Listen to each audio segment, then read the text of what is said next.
Assalamualaikum warahmatullahi wabarakatuh. Bersama saya pemimpin redaksi harian Tribun dan tribunmedan.com, Iin Solihin, dalam acara spesial kita Ngopi Sore.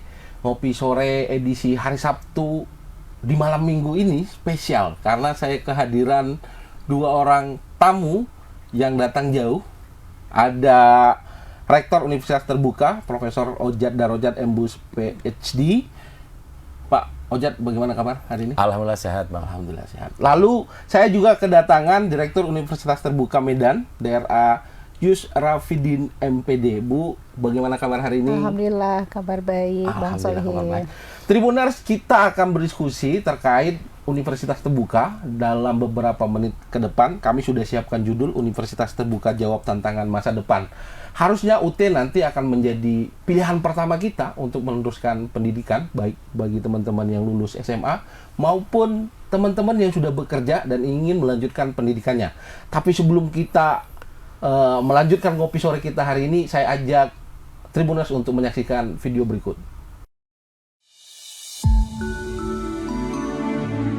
Mari kita banggakan alma mater kita tercinta dengan berani untuk berkarya, berani untuk berprestasi, berani untuk mengejar ketertinggalan, dan berani untuk maju mencapai kesuksesan. Halo, saya Angga Yunanda, mahasiswa Ilmu Komunikasi Universitas Terbuka. Saya baru saja menyelesaikan studi saya di Ilmu Komunikasi. Terima kasih banyak UT telah memberikan akses edukasi yang sangat menyeluruh kepada pemuda-pemudi Indonesia. Halo teman-teman, perkenalkan aku Uti Bonita, mahasiswa Magister Studi Lingkungan di Universitas Terbuka. Pokoknya buat kamu yang mau cari kuliah yang waktunya fleksibel dan bisa di mana aja kapan aja, UT adalah tempat terbaik. Kuliah di UT memang penuh perjuangan, tapi endingnya bikin candu. Halo teman-teman semua, saya hari ini bersyukur banget bahwa saya sudah menjadi bagian UT karena saya ingin kuliah lagi, karena buat belajar nggak pernah ada batas umur. Dan kalian juga mau di UT, mau ngambil seberapa lama juga boleh, yang penting setiap hari mau belajar. Jadi Universitas Terbuka, making higher education open to all of you. Pokoknya buat teman-teman semua, jangan berhenti bersyukur ya. Bukan maksud menggurui, tapi saya yakin pasti semua punya struggle masing-masing sampai akhirnya ada di sini. Jangan pernah ngebandingin dengan orang sebelah kita. Yang dilakukan sekarang sudah yang terbaik, dan semoga, biasakan kalau kita saling mengaminkan doa tuh 40 orang insya Allah terkabul ya. Ini kita ada banyak orang, kita saling mendoakan semoga keluar dari sini makin berkah hidupnya, apa yang diinginkan tercapai, dan yang pasti ilmunya bisa bermanfaat buat semuanya. UT sudah luar biasa. Bayangin ada Anang Hermansyah dan Raim Bayang. Ya.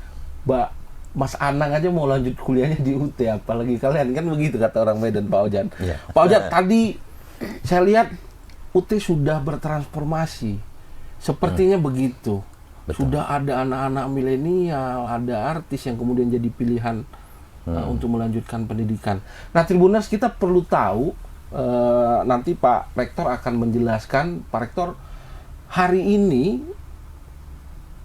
Tribuners mesti tahu nih, apa sih UT itu, dan program apa sih yang hari ini kemudian sedang digalakkan oleh UT untuk memberikan kesempatan kepada masyarakat kita untuk melanjutkan pendidikan. Silakan Pak Rektor. Terima kasih Bang, ini pertanyaan yang sangat mendasar dan penting ya, terkait dengan jati diri UT sebenarnya. Jati diri UT.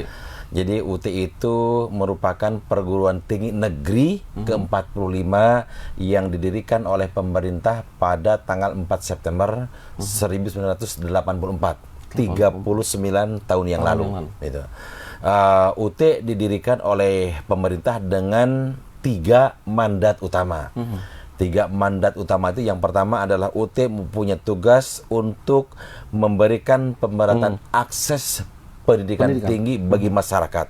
Tidak boleh ada warga masyarakat Indonesia yang termarginalkan, tidak boleh tidak punya kesempatan untuk masuk ke perguruan tinggi. Semuanya harus punya kesempatan.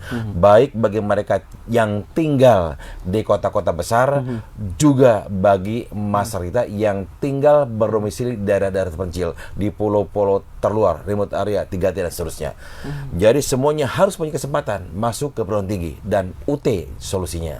Itu yang pertama, mandat yang pertama. Mandat yang kedua adalah UT didirikan oleh pemerintah untuk memberikan kesempatan kepada orang-orang yang sudah bekerja, yang ingin meningkatkan kompetensinya, agar mereka lebih bagus, lebih kompeten, lebih ahli dalam bidang yang ditekuninya. Orang-orang yang sudah bekerja itu kan mereka tidak punya waktu untuk kuliah secara tatap muka. Reguler itu susah. Reguler, konvensional gitu kan, tradisional.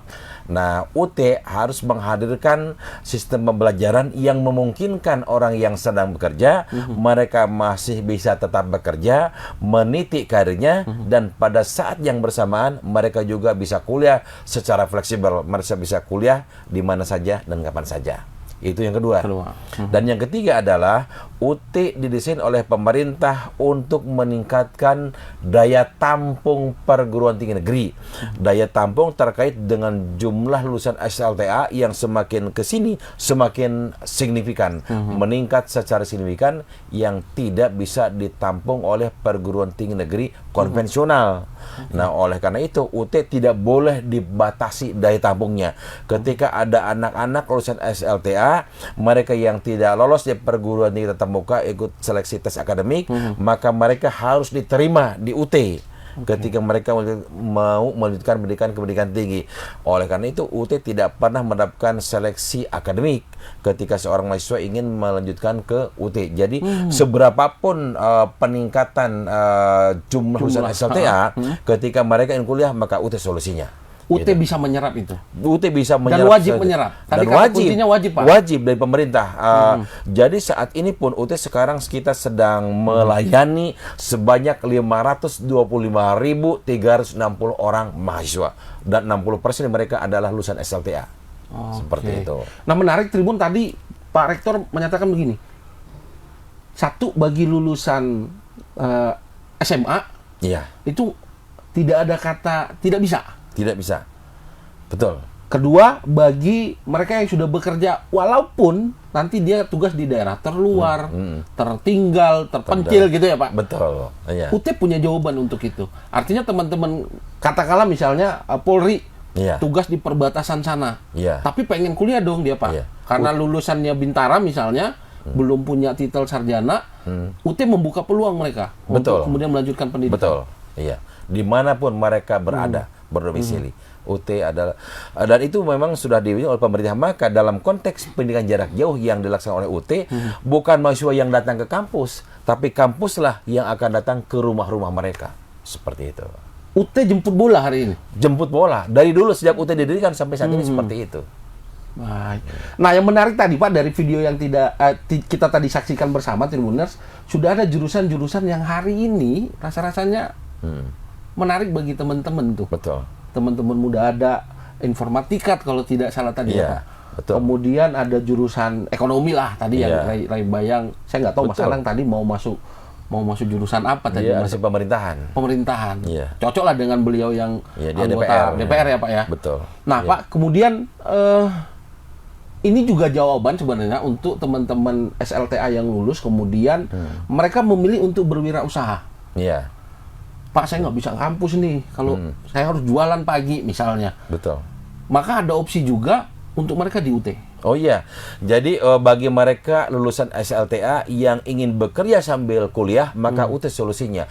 Karena Anda tidak harus datang ke kampus, Anda bisa tetap bekerja, membantu orang tua, berwirausaha, anak nelayan masih tetap bisa membantu orang tuanya sebagai nelayan menangkap ikan di samudra luas, anak petani bisa membantu orang tuanya sebagai petani membangun kekuatan ekonomi, dan pada saat yang bersamaan mereka bisa meraih sarjana, magister, dan doktor di UT.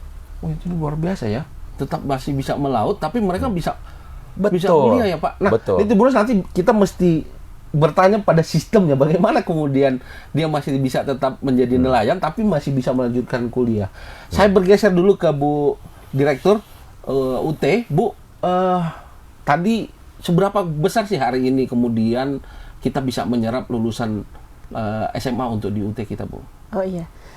Yang ikut wisuda hari ini ada sekitar 590 orang. Kemudian yang terserap di UT Medan itu ya sebanyak-banyaknya seperti yang disampaikan oleh Pak Rektor tadi. UT siap melayani 1 juta mahasiswa. 1 juta tentu dari mahasiswa. Sabang sampai Maroke dan beberapa negara di dunia itu ya. Jadi kita siap untuk semester tahun depan ini nih target kita 750.000 750.000 mahasiswa. untuk Se-UT.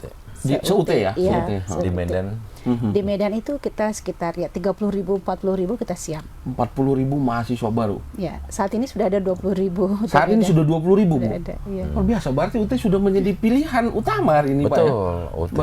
Setelah pandemi terutama, UT menjadi pilihan. Iya. Nah, menarik, tadi kita baru saja momentum wisuda rupanya, Ibu ya. Iya, Kita betul. melepas 590. 90 itu yang hadir aja. Selebihnya kita sudah kirim ke Jakarta karena kan di Jakarta juga Oke. tanggal 13 November lalu ada wisuda juga. Jadi sebagian mereka sudah ikut wisuda di Jakarta, bersama teman-teman di seluruh Indonesia. Artinya Bersama. ya kita juga menyesuaikan dengan mereka, Bu ya, untuk Betul. ya Pak ya, untuk proses Ya. wisuda nanti ya. Betul. Iya, betul. Baik. Pak Ojat,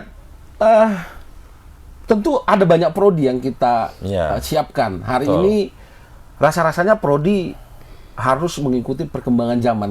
Betul. Kalau saya ya Pak ya beranggapan, bagaimana dengan UT kemudian menghadapi masa depan nanti, Pak? Khusus untuk teman-teman milenial ke depan. Yang pertama kita tentu membuka program-program studi yang memang dibutuhkan oleh masyarakat, dan kita juga memang menutup program-program studi yang sudah gurem, yang sudah saturated gitu kan, yang tidak dibutuhkan lagi oleh masyarakat. Nah, pada saat ini ada sekitar 43 program studi yang tersebar di 4 fakultas. Ada Fakultas Keguruan Ilmu Pendidikan, Fakultas Ekonomi dan Bisnis, Fakultas Hukum, Sosial Ilmu Politik, juga Fakultas Sains dan Teknologi FST gitu kan. Di samping itu juga kita punya sekolah pasca sarjana, magister dan doktor. Jadi sudah sangat lengkap. Nah, kita juga akan membuka program studi baru yang memang dibutuhkan. Saat ini sudah ada kita seperti misalkan sistem informasi, teman-teman akan buka teknologi data science, juga akan membuka S2 komunikasi, ilmu hukum gitu ya. Juga jurusan-jurusan lain, program studi lain yang memang dibutuhkan oleh masyarakat. Itu tentu kita memungkinkan bagi kita untuk membuka program studi itu tanpa harus mengusulkan izin kepada kementerian. Kalau dulu ketika kita ingin membuat program studi prodi baru harus minta izin dulu, proposal ke kementerian. Tapi sekarang karena UT sudah berubah statusnya menjadi PTNBH, maka UT tidak perlu lagi meminta izin kementerian. UT bisa langsung buka asal dikomunikasikan dengan senat akademiknya. Karena UT sekarang sudah hebat. Di negeri ini baru ada 21 PTN yang statusnya sebagai PTNBH, Perguruan Tinggi Negeri Badan Hukum, sudah otonom. Gitu. Nah, ini menarik Tribuners, kenapa? Karena UT yang saya tahu dulu dengan UT yang sekarang udah beda luar biasa nih, Pak. Jauh sekali bedanya. Jauh sekali bedanya. Iya, apalagi betul. tadi Pak Ojat bilang siswa milenial kita itu sudah gede sekali angkanya. Sudah banyak sekali yang masuk ke UT. Kalau ngelihat dari struktur student body pada saat ini, itu memang ada shifting, ada perubahan yang sangat besar dibandingkan dengan UT di zaman dulu. Kalau UT di zaman dulu itu kebanyakan didominasi oleh orang-orang yang sudah bekerja, sudah tua, sudah bekerja, sudah berkeluarga gitu kan. Tapi pada saat ini 3 tahun 4 tahun terakhir itu UT didominasi oleh anak-anak milenial. Karena program studinya tadi juga mendukung keinginan program mereka kan, studinya gitu ya, Pak? terus juga zamannya, kemajuan yang dicapai dalam bidang teknologi informasi dan komunikasi membuat learning delivery-nya, cara pelajaran yang dilakukan oleh UT itu cocok untuk anak-anak milenial. Gitu, seperti itu. Nah, ini menarik karena informasi yang saya terima, memang kemarin Pak kita mengalami penyesuaian diri, penyesuaian kebiasaan yang luar biasa. Betul. Ketika COVID melanda, Tribuners pasti ingat bagaimana kemudian siswa mulai tingkat SD sampai perguruan tinggi mengalami cara belajar, PJJ. mengalami cara berubah cara perilaku belajar. Betul. UT sebenarnya sudah siap sejak dulu ya Pak? Ya, UT satu-satunya perguruan tinggi yang paling siap menghadapi COVID-19. Dan bahkan Bapak Menteri menyampaikan kepada UT supaya UT memberikan bantuan kepada PTN dan PTS lainnya yang tidak siap. Misalnya terkait dengan bahan pembelajaran yang dirancang secara jarak jauh, itu tidak hanya terbatas bisa diakses oleh mahasiswa UT, tetapi juga oleh mahasiswa lainnya, baik PTN, PTS di tanah air. Itu harus bisa. Jadi kita bebas, gratiskan waktu itu. Terus juga para dosen juga sama, mereka bisa mengakses bahan ajar digital UT untuk setiap mata kuliah, sehingga mereka tidak usah mengembangkan bahan ajar sendiri gitu selama masa pandemi tersebut. Dan banyak para dosen dari perguruan tinggi yang lain, baik negeri atau swasta, mereka diutus datang ke UT untuk belajar ke UT. Bagaimana selama ini UT mengembangkan dan mengelola pendidikan jarak jauh. Karena pada saat itu kan kampus-kampus di lockdown. Ya. Para mahasiswa pulang ke kampung halaman masing-masing. Tidak ada. Kos-kosan libur. Ya. Gitu kan itu. Nah, di UT nggak ada masalah. Karena UT sejak awal didirikan memang udah menggunakan jarak jauh. Terus dengan moda utama pembelajaran secara online, memungkinkan mahasiswa bisa belajar dari rumah, dari tempat tinggalnya masing-masing, dari kantornya masing-masing, gitu kan. Jadi tidak ada masalah. Bahkan kalau boleh saya mengatakan, bagi kami dan mahasiswa UT, jadi COVID-19 itu bagaikan anugerah di balik musibah. Seperti itu. Karena ada blessing di situ Pak. Ya, Kita udah siap betul. duluan Betul. dengan sistem Jadi jarak jauh. dampaknya itu sekarang banyak mahasiswa berbondong-bondong masuk ke UT.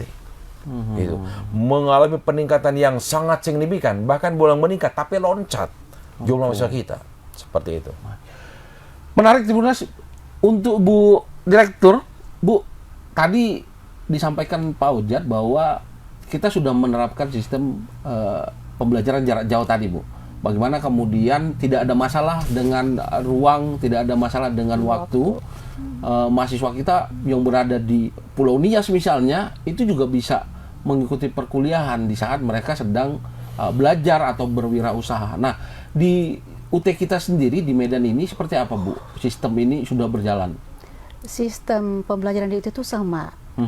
Dari semua daerah itu tuh sama, semua mahasiswa dapat layanan yang sama, belajar online, dan karena kita sudah tersedia bahan ajar yang diterima oleh mereka di rumah mereka. Tadi kan kata Pak Rektor, kampus hadir ke rumahnya, jadi bahan kuliah mereka tuh sudah hadir di rumah mereka, karena setiap bahan ajar itu kan langsung dikirim ke rumah mereka. Jadi mereka bisa belajar secara fleksibel, secara mandiri di rumah, kapan saja, di mana saja, seperti itu.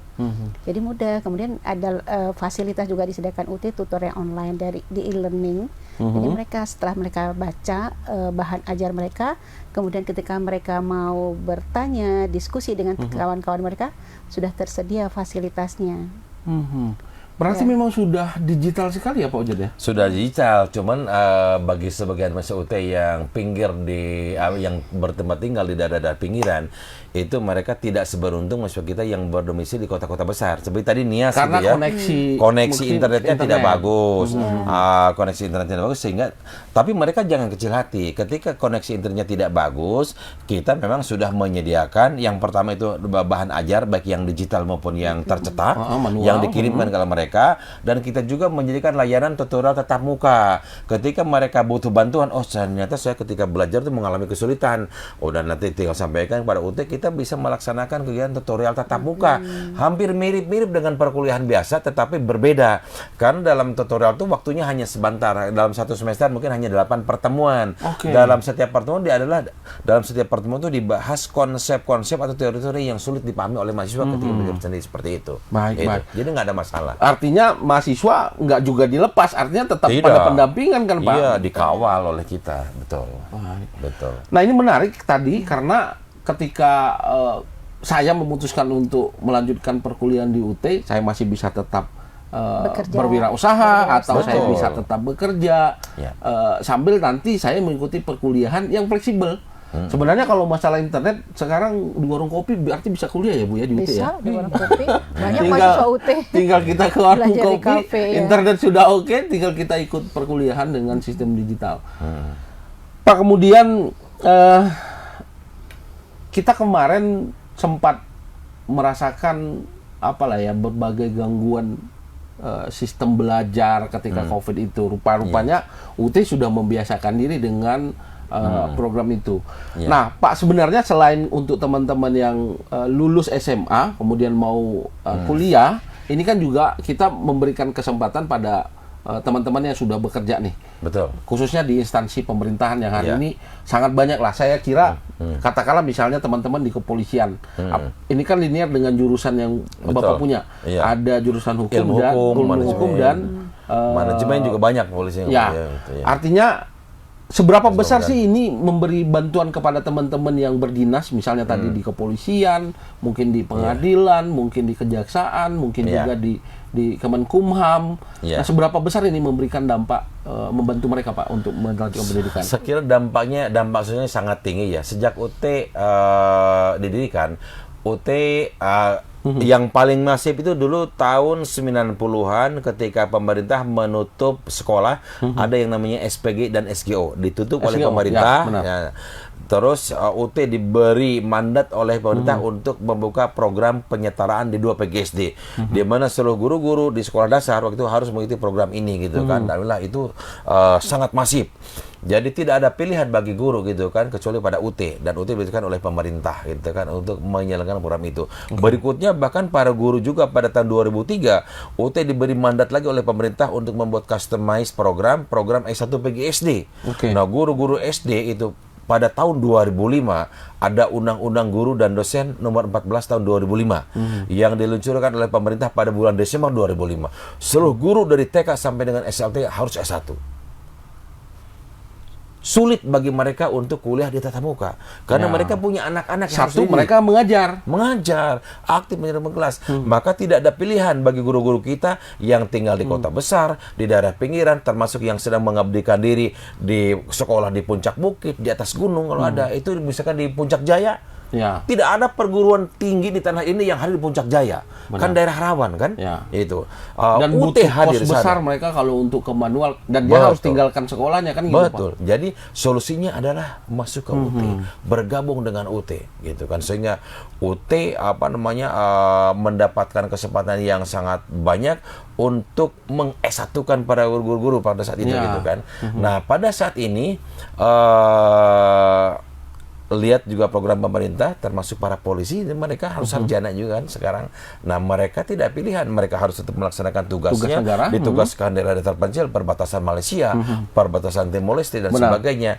Mereka banyak sekarang mengambil kuliah di UT, mengambil ilmu hukum dan prodi-prodi yang lainnya yang relevan dengan kebutuhan mereka.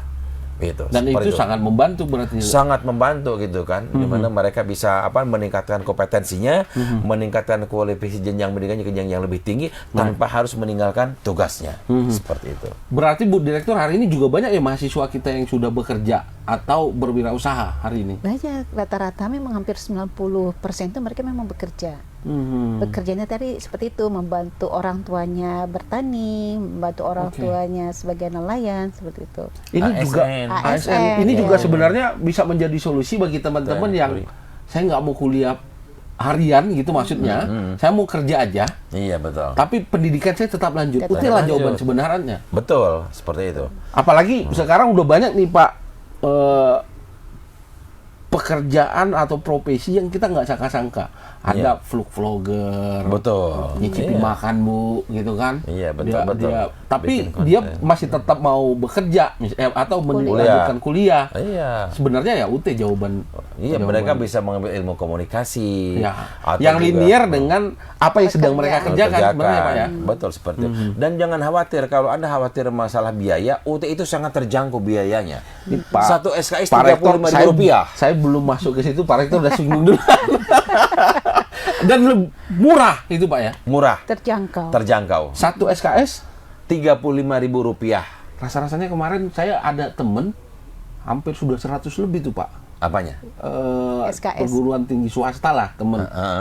Jauh kali ya, Pak ya? Jauh beda. Memang UT didesain oleh pemerintah supaya bisa melaksanakan mandatnya, melakukan Siapapun harus pemerataan. melanjutkan pendidikan itu, Pak. Syaratnya uang UKT-nya, SPP-nya tidak boleh mahal. Kalau UKT-nya mahal atau tidak bisa terjangkau, tidak akan sukses pemerataan pendidikan tingginya. Tidak boleh mahal. Itu syaratnya. Berarti kalau ngambil 24 SKS full, Tinggal dikalikan Rp35.000. 35.000. Tapi ada juga, jadi UT itu untuk melaksanakan hal itu maka ada SPP atau UKT yang bergradasi dari yang termahal sampai yang termurah. Yang termahal itu misalkan yang paket SIPAS Plus, sistem paket semester plus. Ada plus-plusnya juga nih di sini nih. keunggulannya apa? Ini plus yang baik ya, Tribuners ya. Iya. Jangan salah Ya, dulu ini. keunggulannya kalau ada plus one bisa dikasih jaket alma mater gitu kan. Terus ada layanan-layanan yang lainnya gitu. Tutorial tatap. Tapi yang biasa aja udah dahsyat sebenarnya kan, Pak? Ada. Nah, terus nanti ada yang SIPAS penuh gitu, dikasih bahan aja, baik printed maupun yang digitalnya. Ada yang semi SIPAS, sampai ada yang paket hemat. Paket tapi paket hemat, 1.300.000. Udah dapat bahan ajar, kegiatan tutorial dan sebagainya gitu ya. Nah, tutorial online maksud saya. Nah, tapi kalau tidak punya uang 1.300.000 yang pakai ini, maka bisa beli ketengan. Ketengan per SKS.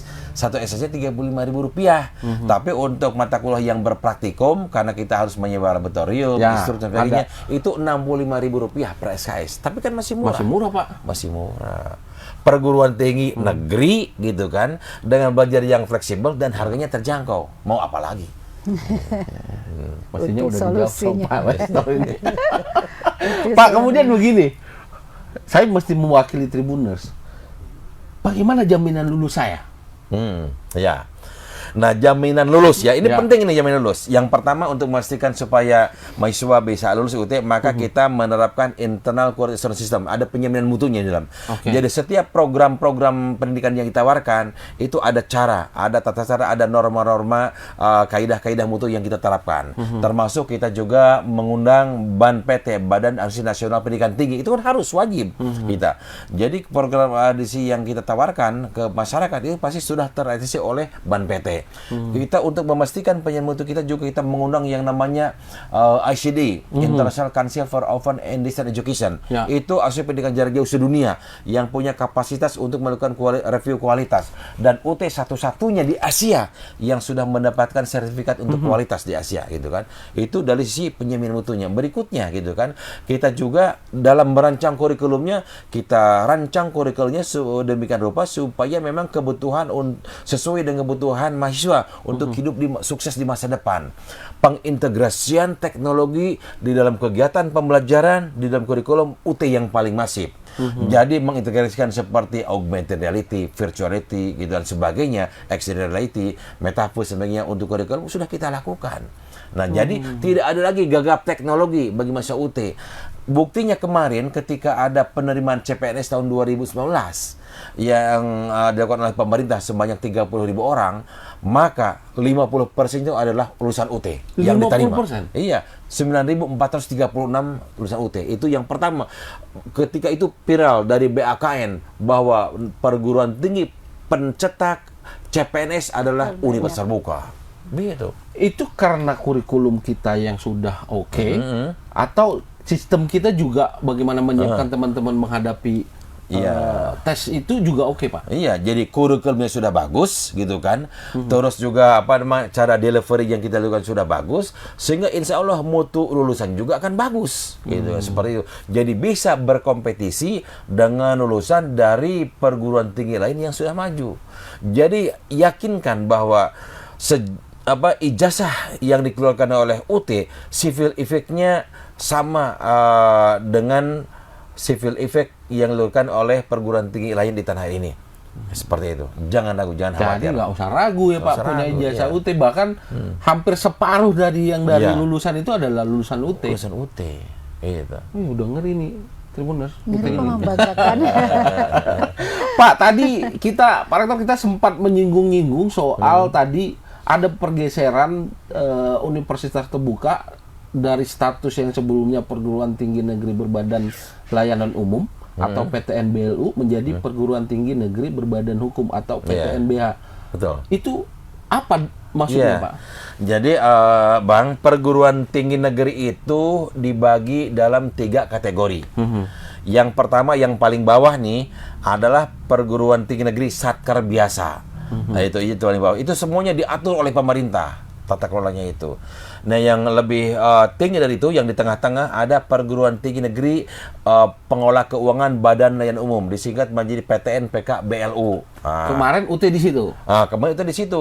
Sekarang UT sejak Oktober 2022 naik kelas. Naik kelas menjadi PTNBH, Perguruan Tinggi Negeri Badan Hukum.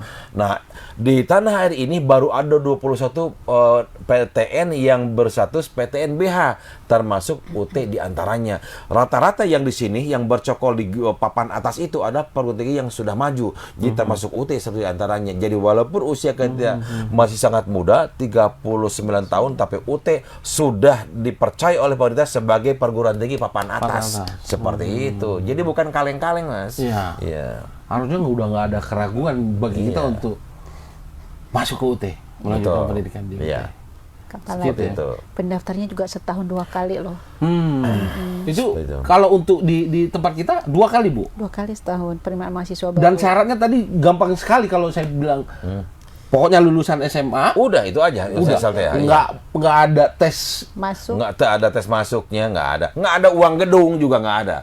Berarti kan ada uang gedung kan ya? Di UT nggak ada uang gedung ya, Pak? Nggak ada. Bayar tok yang 35.000 itu udah bisa kuliah. Iya, bisa. Admisi 100.000. Nah, tambah admisi di awal. Iya, kalau Registrasi. gratis semua kayak mana kan? Nggak juga bisa kan, Bu ya, Pak? Iya, betul. Iya. Nah, kemudian Bu, tentu kan UT juga harus mengawal, Pak. Mengawal bagaimana kualitas pendidikan juga tetap oke. Iya. Karena tadi kita udah masuk di top universitas perguruan tinggi negeri. Iya. Nah, kemudian bagaimana kemudian kita bisa memastikan kualitas kita dari segi misalnya para pengajar, Pak. Iya. Itu para pengajar. Tadi kita sudah bahas bagaimana kemudian kita menyusun kurikulum. Iya. Lalu untuk meningkatkan itu bagaimana kemudian dengan itu kualitas bagus dosen nih, kita, Pak? pertanyaan yang bagus nih untuk meyakinkan masyarakat. Untuk memastikan bahwa kualitas lulusan UT bagus, maka yang pertama adalah terkait dengan bahan ajar. Bahan ajar atau buku itu menjadi sangat penting di UT. Oleh karena itu UT selalu menyewa konten-konten expert, ahli pada bidang ilmunya. Jadi misalkan untuk ilmu pemasaran kita punya ahli di UI, misalnya Pak Renal Kasali. Nah, kita hire dia. Ilmunya itu kita buruh membuat bahan ajar, oleh kita nanti dikonversi menjadi bahan ajar jarak jauh, diundang juga instructional designernya, IT expertnya, supaya nanti bahan ajar yang dikembangkan oleh content expert yang bagus itu oleh kita nanti bisa didiskusikan dimanapun mahasiswa berada. Jadi mahasiswa UT yang di Jakarta, mahasiswa UT yang ada di Medan, mahasiswa kita yang ada di Puncak Jaya menerima kualitas bahan ajar yang sama. Gitu. Kan ini tidak mungkin di perguruan tinggi biasa kan? Tapi di UT mungkin. Dengan jarak jauh itu. Ada Philip Kotler dari luar. Ini bagus nih, kita hire Philip Kotler itu. Dia membuat bahan ajar untuk UT. Kita. Nah, kita terjemahkan ke dalam bahasa Indonesia, kita konversi menjadi bahan ajar jauh, dan oleh kita kasihkan kepada manusia, didiskusikan bahan ajar tersebut. Tidak bisa dilakukan di perguruan biasa. Bahkan di perguruan biasa itu, jangankan antar perguruan tinggi, antar fakultas, antar jurusan tidak bisa. Contoh misalnya, ketika seorang guru, misalnya dosen mata kuliah bahasa Indonesia, yang di jurusan ini, di promosi di fakultas ini, orangnya berbeda dengan fakultas yang lainnya kan. Di UT kan sama. Jadi mahasiswa menikmati bahan ajar kualitas yang sama. Terus itu yang sisi bahan ajarnya. Yang kedua, dari sisi kegiatan tutorial, tatap muka, dan tutorial online-nya. Kita juga meng-hire para dosen dari perguruan tinggi yang lain, atau juga non-dosen, tapi mereka expert dalam bidangnya. Praktisi. Kita sewa mereka, kita bayar. Kita kumpulkan dan kita edukasi bagaimana supaya mereka bisa berperan sebagai tutor yang bagus. Dan diseleksi, ketika selalu seleksi oleh kita di-deploy, sudah ke lapangan, memberikan mata kuliah apa gitu kan, sesuai dengan bidangnya masing-masing. Itu kita jaga betul. Pelaksanaan juga kita menerapkan koordinasi sistem tadi gitu kan, dijaga. Jangan sampai ada tempat tutorial yang tidak ada penerangannya, yang tidak ada sirkulasi udaranya, dan sebagainya gitu. gitu. Itu semua kita kampus, termasuk dengan ujiannya. Nah, ujian di UT itu juga sangat fleksibel. Mereka tidak harus ujian di ruang-ruang ujian. Mahasiswa UT bisa ujian di rumah, di kantor, di kebun, di ladang, di sawah, di pantai, di mana saja. Nggak ada masalah. Nggak ada penilaian seperti itu kan. Tidak ada batas ruang dan waktu. Tidak ada. Jadi kesibukan mahasiswa sebagai pekerja, misalnya seperti saya yang harus masuk pagi pulang sampai sore, saya bisa sisipkan waktu saya untuk ujian di sana ya Pak ya? Bisa.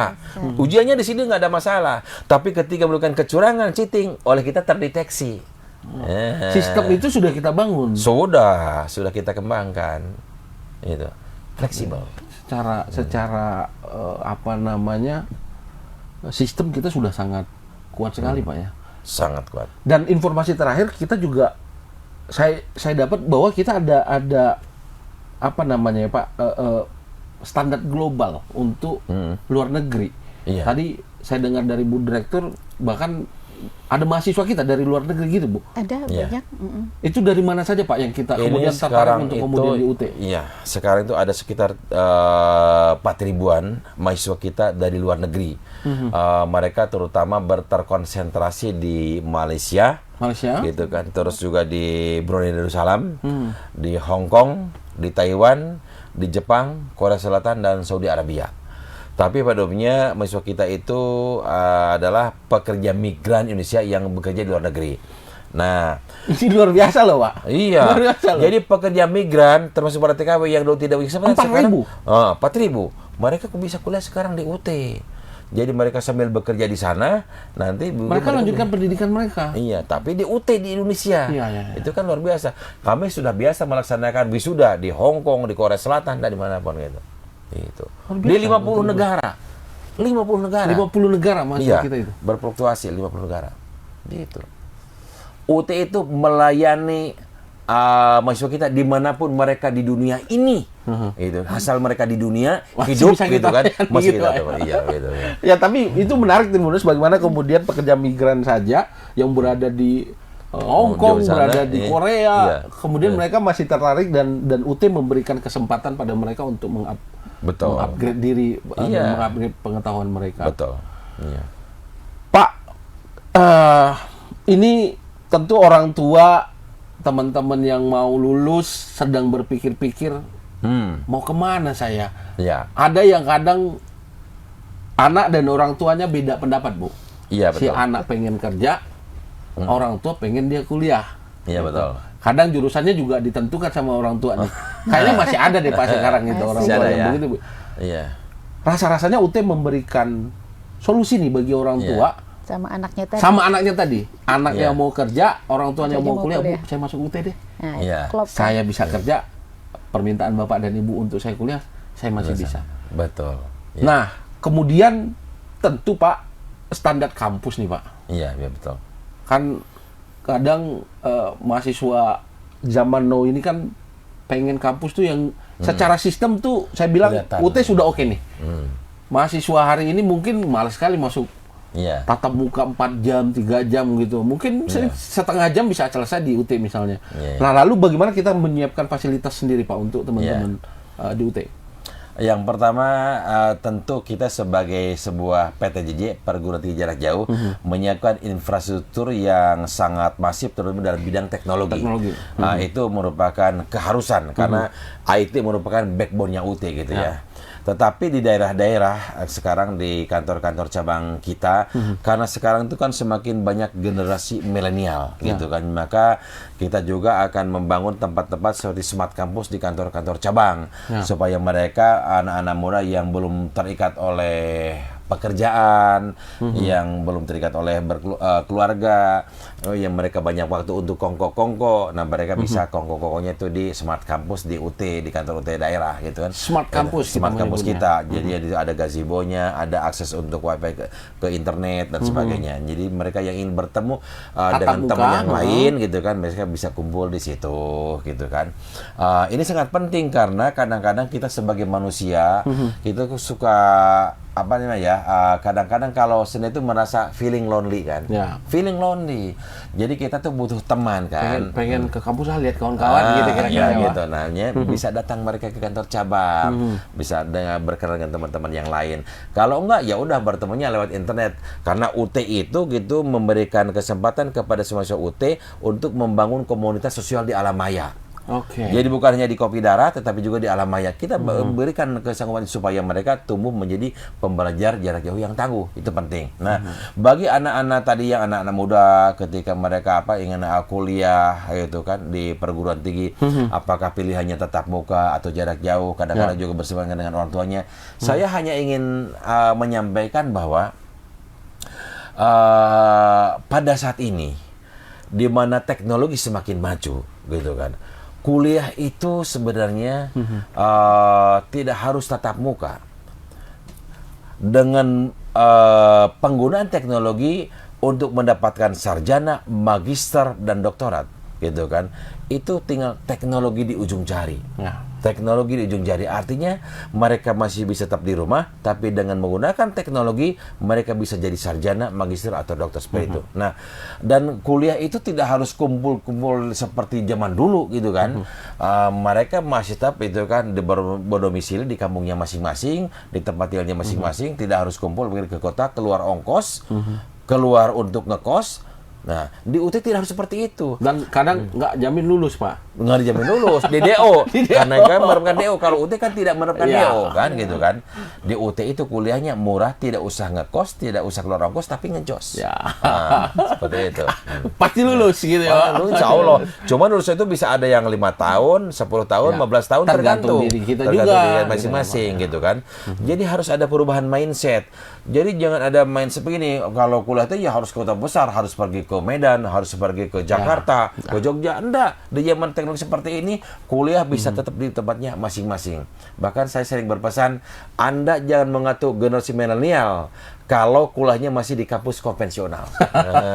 Begitu. Pak Rektor ngeri ya, Bu ya. Ini udah milenial kali. Dan memang teman-teman milenial begitu, Pak. Betul. Nggak bisa diatur-atur gitu ya. Dengan cara mereka belajar dengan cara mereka sendiri, rasa-rasanya begitu. Tribuners, menarik sekali diskusi kita dengan Pak Rektor dan Bu Direktur. Saya ingatkan untuk terus mengupdate informasi melalui dua platform kami, Harian Tribun Medan dan tribunmedan.com. Lalu dapatkan informasi terkini juga melalui sosial media kami. Seperti hari ini, kita di Ngopi Sore dapat banyak informasi terkait Universitas Terbuka. Yang hari ini memberikan peluang pada siapapun untuk melanjutkan pendidikan. Mau yang baru lulus SMA, mau pengen ngampus, oke. Bagi teman-teman yang sudah bekerja atau berwirausaha juga ada peluang besar untuk melanjutkan pendidikan di Universitas Terbuka, dan cara belajarnya, cara metodologi pendidikannya juga saya rasa sudah sangat oke sekali. Pak Rektor, sebelum kita mengakhiri diskusi kita hari ini, mungkin ada yang Pak Rektor mau sampaikan kepada orang tua yang hari ini anak-anaknya mungkin sedang mencari perguruan tinggi mana, dan hari ini ada UT dengan keunggulannya. Kedua, untuk teman-teman kita yang sudah bekerja, Pak, mau itu swasta ataupun negeri, apa yang Pak Rektor mau sampaikan? Harapan saya atau yang saya ingin sampaikan kepada para orang tua yang ingin mengirimkan anaknya ke perguruan tinggi, baik mereka yang the have maupun yang the have not gitu kan, tidak ada masalah. Anda bisa masuk mengirimkan anaknya ke perguruan tinggi negeri Universitas Terbuka. Karena civil effect ijazah yang dikeluarkan oleh UT sama dengan civil effect ijazah yang dikeluarkan oleh perguruan tinggi yang lain. UT telah diberikan kepercayaan oleh pemerintah, diberikan mandat untuk program pemerataan akses pendidikan tinggi bagi masyarakat. Nah, mudah-mudahan UT semakin menjadi pilihan bagi orang tua, bahwa untuk mendapatkan perguruan tinggi yang maju, yang berkualitas, tidak harus dengan biaya yang besar. Bisa dengan pengorbanan yang sekecil-kecilnya, pengorbanan yang efisien, tanpa uang gedung, tanpa uang UKT yang sangat besar, ada UT solusinya gitu kan. Terus yang berikutnya bagi anak-anak bagi orang-orang yang sudah bekerja, yang mereka ingin tetap meniti karirnya dalam bidang pekerjaan yang mereka sedang tekuni saat ini, ketika mereka ingin meningkatkan kompetensinya juga ada UT solusinya. Silahkan kuliah bergabung bersama UT, Anda bisa kuliah di mana saja, kapan saja, dan dalam keadaan bagaimana saja. Dan orang-orang yang sudah bekerja, kita akan berikan keistimewaan. Keistimewaannya adalah dengan pemanfaatan atau penggunakan RPL, rekognisi pembelajaran masa lampau. Orang-orang yang sudah bekerja pernah mendapatkan training, pendidikan dan pelatihan, pernah mendapatkan penghargaan atau apapun, oleh kita akan dilihat, dipertimbangkan. Sehingga nanti ketika mengambil program studi tertentu di UT, tidak harus beban penuh 144 SKS, mungkin hanya tinggal 100 SKS atau tinggal 50 SKS, disesuaikan. Jadi untuk memperoleh sarjana bagi orang yang sudah bekerja bisa 4 tahun, bisa 3 tahun, bisa 2 tahun, atau bisa juga 1 tahun, atau jangan bisa aja hanya 1 semester. Dengan RPL ini, dengan RPL ini seperti itu. Menyesuaikan dengan pendidikan dan pelatihan yang telah mereka kantongnya itu. Insya Allah. Nah, kemudian saya ke Direktur UT, Bu Yus Rafidin. Bu, pesan apa yang bisa kita sampaikan kepada mahasiswa yang hari ini sedang menuntut ilmu di Universitas Terbuka Medan, baik itu secara tatap muka langsung, ataupun teman-teman yang berada di luar yang hari ini menjalankan proses pendidikannya? Silakan, Bu. Ya, pesan saya kepada semua mahasiswa UT itu kan sudah kita berikan bekal kepada mereka, pelatihan-pelatihan, layanan pendukung kesuksesan studi mereka di semester awal semua, sehingga mereka di semester berikutnya mereka sudah tinggal jalan saja untuk melanjutkan studi mereka, karena sistem pembelajaran di UT itu sudah mereka kuasai di awal masa mereka masuk ke UT. Di semester 1 mulai dari kegiatan OSMB, orientasi studi mahasiswa baru, PKBCC gitu ya. Kemudian workshop tugas sama klinik ujian itu sudah mereka kuasai. Harapan kita teman-teman tetap semangat menjadi pembelajar mandiri yang tangguh. Kami berharap teman-teman bisa lulus tepat waktu, dan harapan kita juga teman-teman silahkan berbagi informasi keunggulan UT, kenyamanan mereka kuliah menjadi mahasiswa UT, berbagi kepada masyarakat lain, berceritalah kepada ibu dan anak yang sedang berselisih tadi bahwa UT adalah solusi. Menjadi solusi terbaik. Iya. Terima kasih, Bu. Nah, saya ingatkan kepada Tribuners sedang menyaksikan UT Medan berada di Jalan Bromo nomor 29, atau bisa mendapatkan informasi melalui WhatsApp 0811 616 1212 atau telepon 0617326261. Ada Instagramnya UT Medan, ada YouTube-nya UT Medan 12, Facebook Universitas Terbuka Medan, bisa dapat informasi dari sana. Pak Rektor, terima kasih sudah hadir di Ngopi Sore. Bu Direktur, terima kasih sudah hadir di Ngopi Sore hari ini. Tribuners, saya harus mengakhiri Ngopi Sore hari ini, diskusi yang sangat baik sekali, banyak informasi terkini terkait Universitas Terbuka yang kita dapat. Informasi nantinya bisa didapatkan langsung di Universitas Terbuka. Saya mengucapkan terima kasih kepada Tribuners yang sudah menyaksikan tayangan ini. Kita bertemu di Ngopi Sore berikutnya. Assalamualaikum warahmatullahi wabarakatuh. Waalaikumsalam Horas. warahmatullahi wabarakatuh. Horas.